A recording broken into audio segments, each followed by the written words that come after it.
নমস্কার বন্ধুরা, সীমাস স্মল কিচেনে আপনাদের সবাইকে স্বাগত জানাচ্ছি।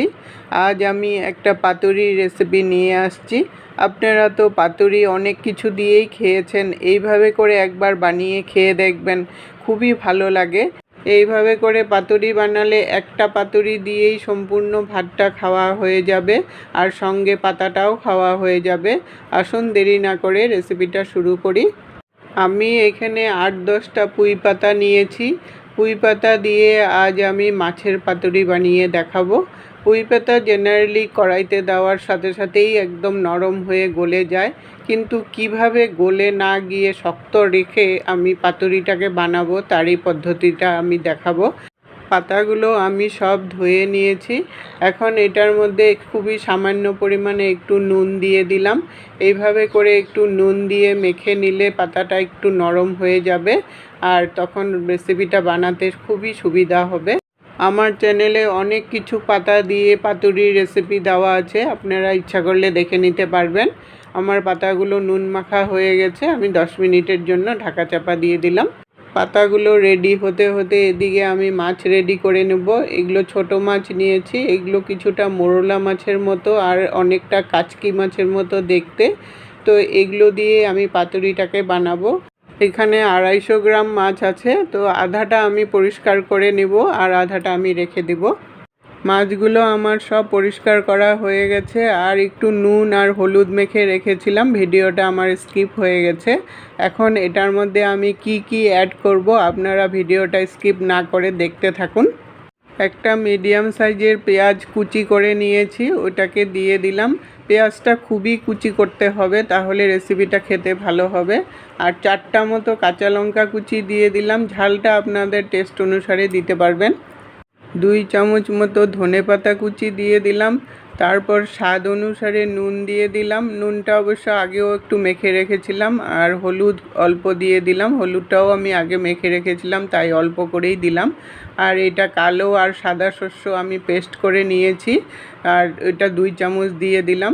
শস্যটা তো অবশ্যই দিতে হবে, পাতুরি যেহেতু শস্য না দিলে তো ভালোই লাগবে না। আর 4 চামচের মতো আমি সরষের তেল দিয়ে দিলাম। এখন আমি ভালো করে এটাকে মেখে নেব। এটা কিন্তু খুব ভালো করে মাখতে হবে, না হলে পাতুরিটা কিন্তু টেস্ট আসবে না। সব মশলার সাথে মাছগুলো মাখানো হয়ে গেছে, এখন আমি পাতাগুলো রেডি করে নেব। পাতাগুলো দেখুন নরমও হয়ে গেছে আর কতটা মজেও গেছে। এখন আমি একটা থালার উপরে নিয়ে সব রেডি করে নিব পাতুরিগুলো। আপনারা যদি রেসিপিটা ইউটিউব চ্যানেল থেকে দেখে থাকুন তাহলে চ্যানেলটাকে সাবস্ক্রাইব করে পাশে থাকা বেল আইকনটাকে ক্লিক করে অল অপশনে ক্লিক করে রাখবেন সবার আগে নোটিফিকেশন পাওয়ার জন্য। আর যদি ফেসবুক পেজ থেকে দেখে থাকুন তাহলে পেজটাকে ফলো করে নেওয়ার অনুরোধ রইল। আমি পাতার ওপরে মাছগুলো দিয়ে দিয়েছি, এখন ফোল্ড করে নেব এভাবে করে।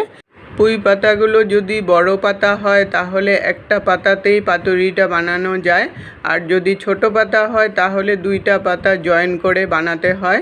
এইভাবে করে আমি রেডি করে নেব। বাকি পাতাগুলো আমি আরেকটা বানিয়ে দেখাচ্ছি। একটা বড় পাতা দিয়ে দিলাম, সঙ্গে একটা ছোট পাতা দিয়ে দিলাম, তারপর এইভাবে করে আমি ফোল্ড করে নিলাম। এইভাবে করে আপনারা বাড়িতে আগের থেকে বানিয়ে রেখে দিতে পারবেন, ভাতের সাথে গরম গরম ভেজে দিয়ে দিতে পারবেন। আমার সব পাতাগুলো রেডি করা হয়ে গেছে, এখন আমি ভাজবো এগুলোকে। আমি এখন ছোট্ট একটা বাটি নিয়েছি, এটার মধ্যে কর্নফ্লাওয়ার দিয়ে দিলাম 2 চামচ। তারপর আমি এটার মধ্যে একটু জল দিয়ে কর্নফ্লাওয়ারটা ভালো করে গুলে নেব। আর কর্নফ্লাওয়ারটা এইভাবে গুলতে হবে যেন নিচে চাক্কা না থাকে আর দানা দানাও না থাকে, একটু সময় নিয়ে ভালো করে গুলতে হবে। আমার কর্নফ্লাওয়ারটা রেডি হয়ে গেছে। এখন আমি একটা ফ্রাই প্যান বসিয়েছি, ফ্রাই প্যানে আমি 3 চামচ মতো সরষের তেল দিয়ে দিলাম। তেলটা গরম হওয়ার জন্য একটু ছড়িয়ে দিলাম ভালো করে। তেলটা আমার গরম হয়ে গেছে, এখন পাতাটা আমি এইভাবে চুবিয়ে ভালো করে সাবধানে এপিট উপিট করে তারপর তেলের মধ্যে ছেড়ে দিলাম। এইভাবে করে আমি বাকি পাতাগুলোও আমি ডুবিয়ে ছেড়ে দেব। পুঁই পাতা তো ভীষণ নরম থাকে, তাই নরম পাতাটাকে এইভাবে করে কর্নফ্লাওয়ারে চুবালে পাতাটা একটু শক্ত ভাব এসে যাবে, তখন রেসিপিটা বানাতে সুবিধা হয়। আর যখন আপনারা ফোল্ড করবেন পাতাগুলো, তখন ফোল্ড করার সময় খেয়াল রাখতে হবে যেন কোনো দিকে ফাঁকা না থাকে। ফাঁকা থাকলে কর্নফ্লাওয়ার ঢুকে গেলে ভিতরে জল জল ভাব হয়ে যাবে, তখন রেসিপিটা বানাতে অসুবিধা হবে। এইভাবে করে 2 মিনিট ধরে আমি ঢাকা চাপা দিয়ে দিয়ে ভাজাটাকে করলাম।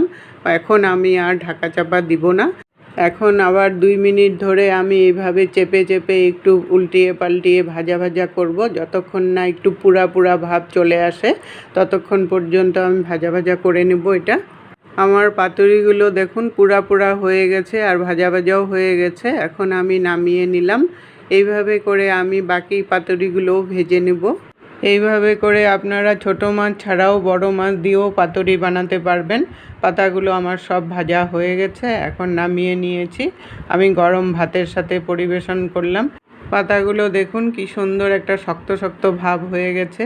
দেখলেন তো বন্ধুরা কিভাবে পুঁই পাতা দিয়ে এত সুন্দর পাতুরি বানানো যায়। রেসিপিটা যদি ভালো লেগে থাকে লাইক দিয়ে শেয়ার করে সবাইকে দেখার সুযোগ করে দিবেন।